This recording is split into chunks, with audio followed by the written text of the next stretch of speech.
আজকে এই যে এখানে গেরুয়া শিবিরের খুব ফল দেখা যাচ্ছে এই ইউথদের মধ্যে, যুব সমাজদের মধ্যে। এই যে আগামী দিনে তারা যে সিড, একটা যেরকম একটা গাছকে যেরকম লালন পালন করতে হয়, তারাও জলের মতন আমরা শুনেছি। কিন্তু আমরা সোজাসুজি আজকে সঞ্জয় শাস্ত্রীকে পেয়ে গেছি, আচার্য সঞ্জয় শাস্ত্রী। তো তেনার থেকে কিছু জেনে নেব যে এটা কি রাজনৈতিকই শুধু খেলা, ইয়া আসলেই আমরা সনাতনী ধর্ম জাগৃত হচ্ছে? দেখুন, এখানে কোনো রাজনীতি নেই, সমস্ত রাজনীতির দলমতের ঊর্ধ্বে দিনের শেষে আমি হিন্দু।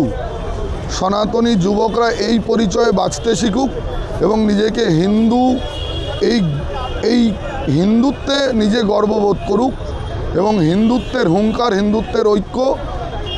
কারণ আমরা কারুর চেয়ে কোনো অংশে কম নয়। আমাদের নিজেদের সংস্কৃতি আছে, নিজেদের ভাষা আছে, নিজেদের অস্মিতা আছে। অতএব আমরা সারা বিশ্বকে পথ দেখানোর ক্ষমতা রাখি। আমরা হিন্দু, আমাদের হীনমন্যতায় ভোগার কোনো কারণ নেই।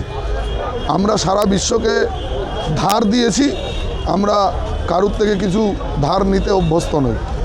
অতএব এই হিন্দু সনাতনী হুঙ্কারের জন্য আজকের এই সভা।